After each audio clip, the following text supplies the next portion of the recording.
Namaste everyone, this is Vishwa and today's topic is the difference between Vedic and Tantric system. Many scholars even today debate whether these two systems are part of the same one tradition or they are entirely two different traditions.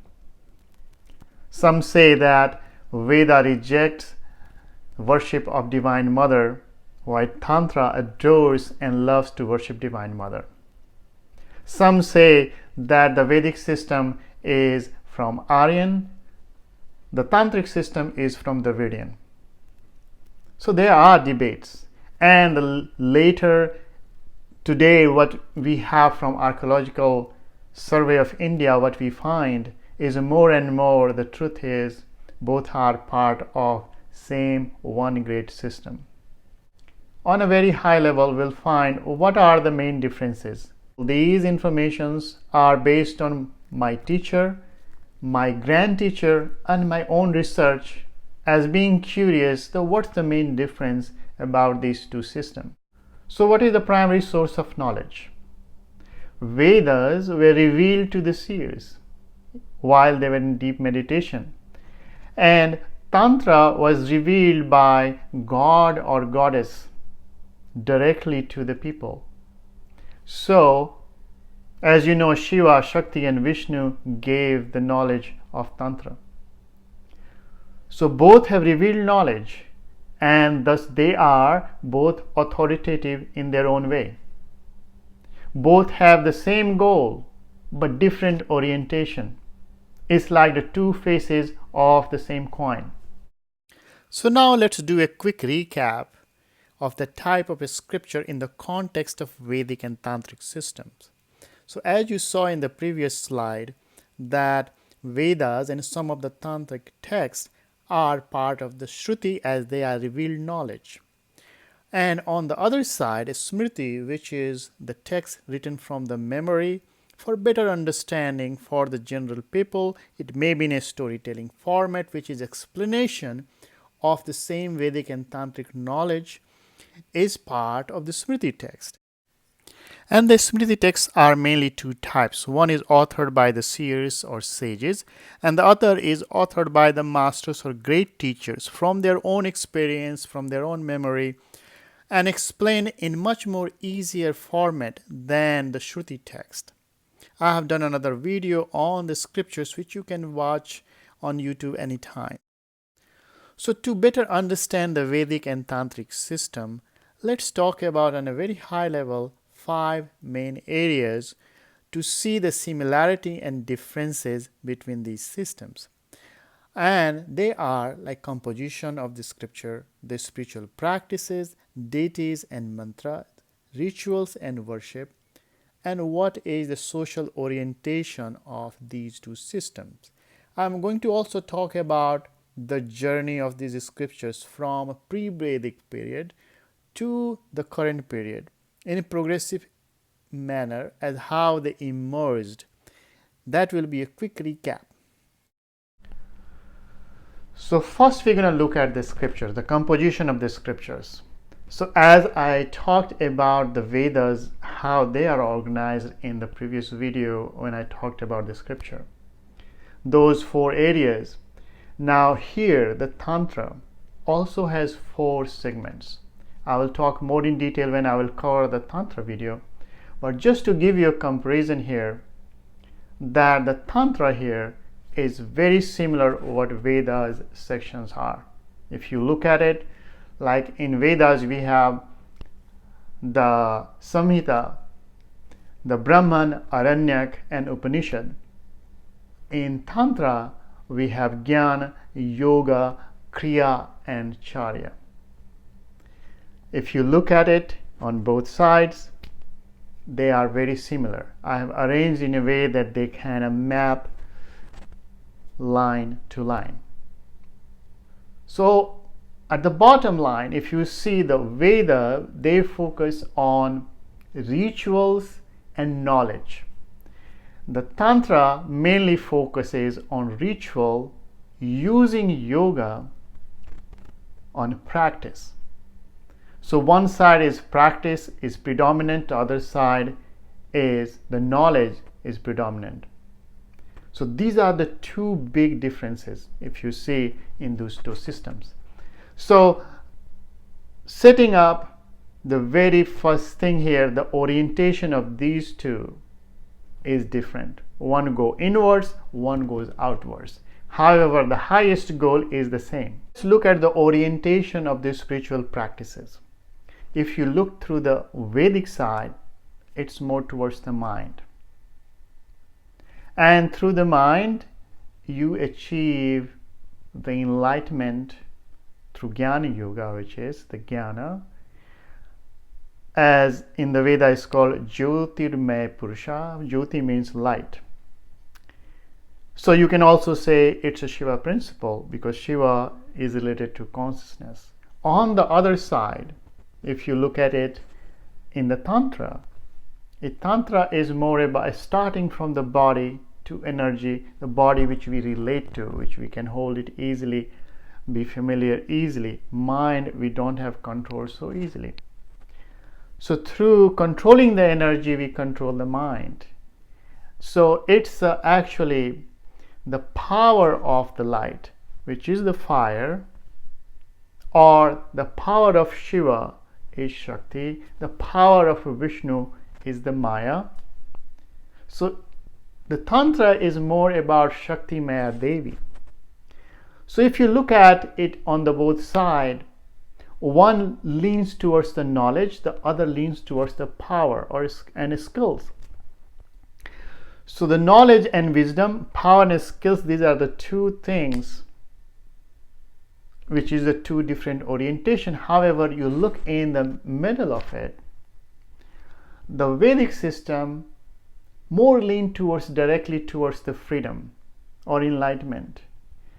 But the Tantra says, oh yes, we will go to the enlightenment, but you got the body. Enjoy what you have been given to you. Have the fulfillment, accomplishment. That's why it's called the Bhoga, Bhukti and Mukti. The Bhoga is the enjoyment, fulfillment. Bhukti is the accomplishment. And Mukti is the freedom, enlightenment. So if you see at the bottom line, they both have the same goal. But the preferences are different. In Vedic system, the more focus is on freedom and liberation, the Mukti.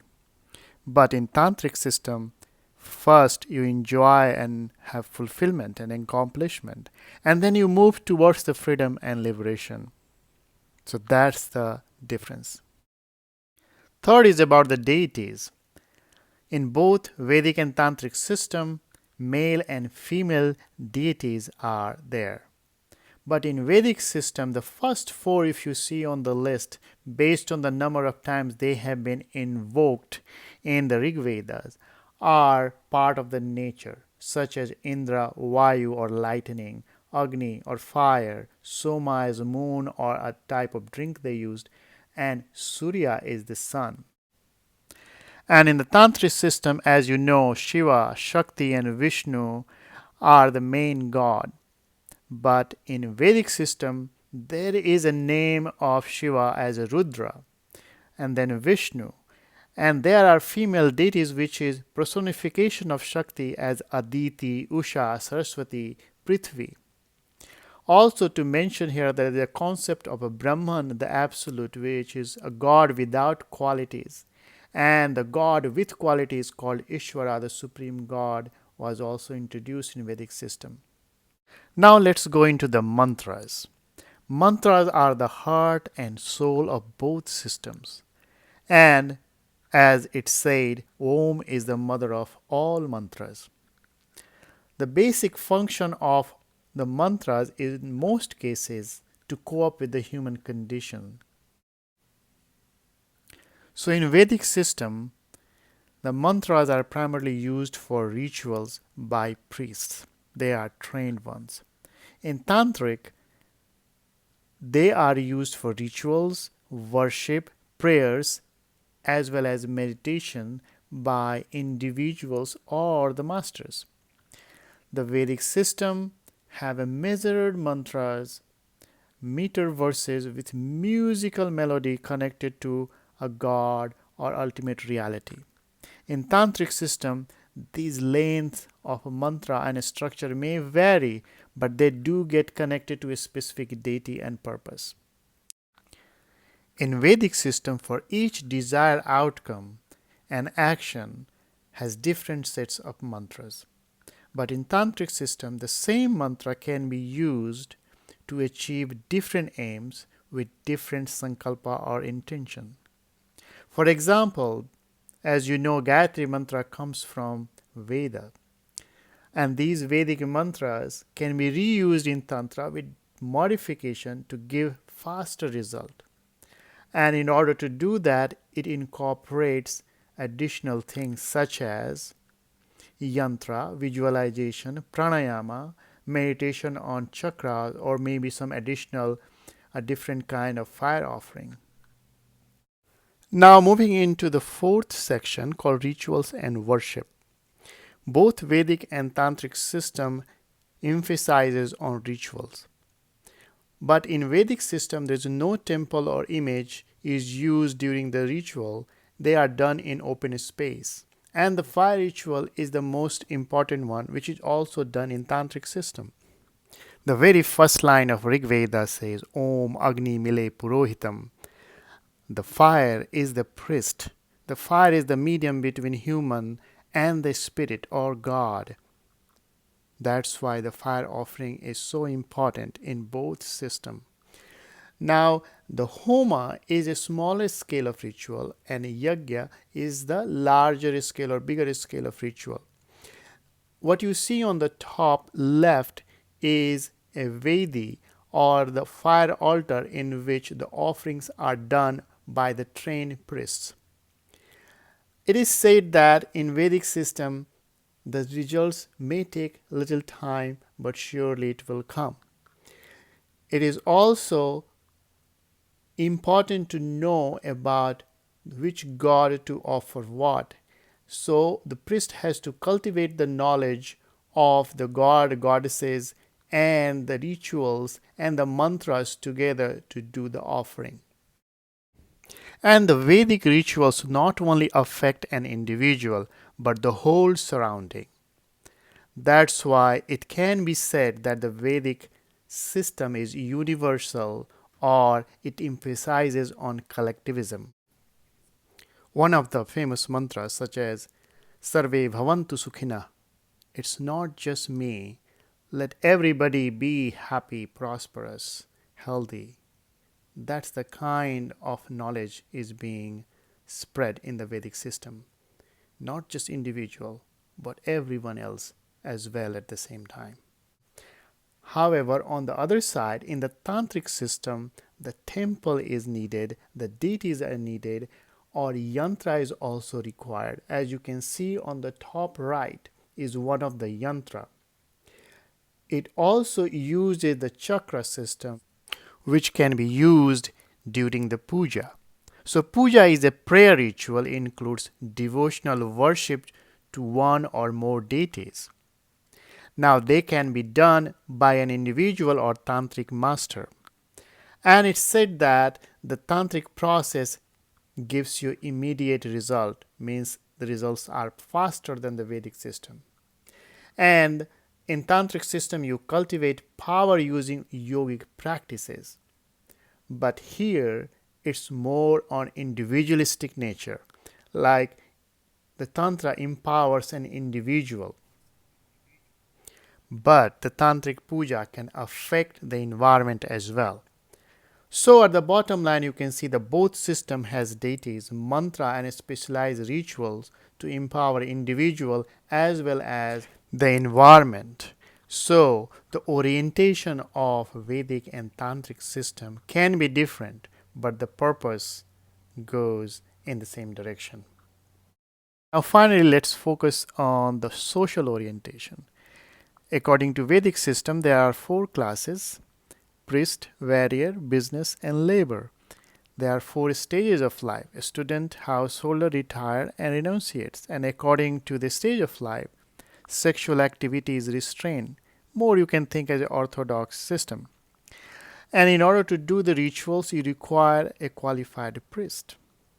However, the worldly desires can be fulfilled through the Vedic rituals, but the most important thing is the mukti or the liberation or the freedom, and that is through the knowledge, which is more important in this system. Now, according to Tantric system, ideally there is no division of society, but reality is not the same. And it also says that there are two types of group. Either you are a householder or renunciates. There are no other options.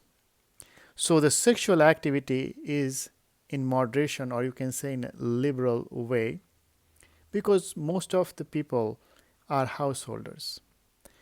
Now, in tantric system, you need a master or teacher to teach you to do your individual practices.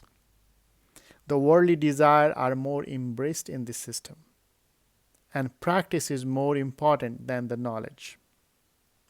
So in the beginning, the tantric system was kind of revolt against the misuse of power, which you will see further down in the other slide. Now let's look at the simplified summary of orientation. In Vedic system, it is very refined, measured, and has a lot of restraints. It is reason-based and contemplative, subdued with inward focus towards the mind. It is more poetic and more esoteric in nature.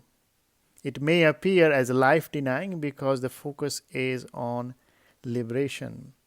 Thus, it appears to be an idealistic approach. In tantric system, it is more indigenous, outgoing, effervescent, and spontaneous. It's vibrant.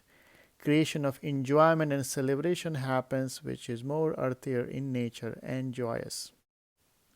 Thus, it appears to be more life-affirming and practical approach. Both have deities. So initially there is duality, but finally leads to non-duality or one supreme reality, and that's the common goal they both share. Now let's do a quick journey from ancient Vedic to present Tantric era. Many of the Tantric texts says that neither the condition of life nor the character, capacity, longevity, and power of people of this age will allow to follow previous Vedic teachings.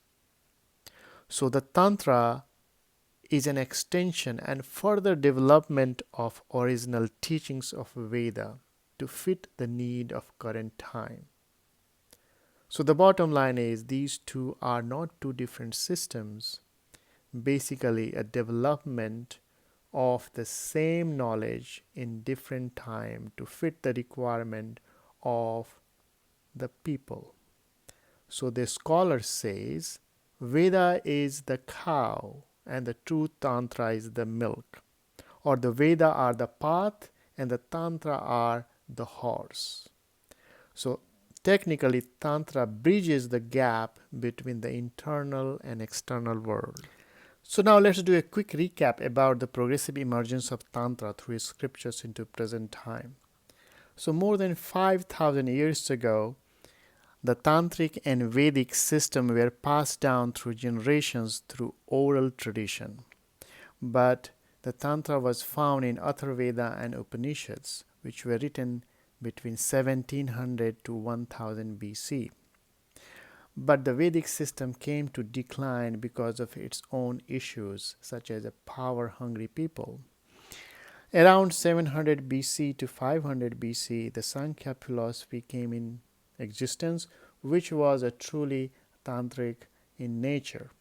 Around the same time, the other traditions also got benefited from it, and the tantric system started to flourish into Buddhism, Jainism, Taoism, and Shintoism. Later, the tantric knowledge was also found in some Puranas in form of the worships. The true flourishing of Tantra came into Agama Sastra or Tantra Sastra between 180 to 1700 AD. lot of scriptures were written during this time. A scholar like Abhinav Gupta and many other were there, but one of the other important character was Adi Shankara, who tried to revive the Vedic system and bring the Tantric system into the balance around 800 AD. Finally, why Tantra is so important today? Tantra says, your time is short, your energy is limited. So rather using only the mind, focus on your energy. Because once you change your energy, you change your life. But a gentle reminder as well, power without knowledge is dangerous. And knowledge without power is ineffective. So you have to have a balance between power and the knowledge. So Tantra gives you power through the practice, but never undermine the knowledge which comes from the Vedic as well as Tantric system. So finally, the Tantra has several subsystems which is still in use, but the two of the most popular one is Tantra Yoga and Ayurveda, which is still known worldwide. Even the popular yoga class comes from Tantra. So that was my summary on the differences between Vedic and Tantric system. I hope that gave you some kind of information to understand a little bit differences between these two. My coming videos is slowly going to move towards the Tantric information. We'll dive in different kind of yoga as well and some other information. So hope you like this video. If you enjoyed, please share, comment, and do write me if you want something else you need to hear about or you want me to talk about. So thank you so much. Hope to see you next time. Till then, namaste. Thank you so much for listening. If you like the information, please subscribe, like, and share so that everyone else can also enjoy this.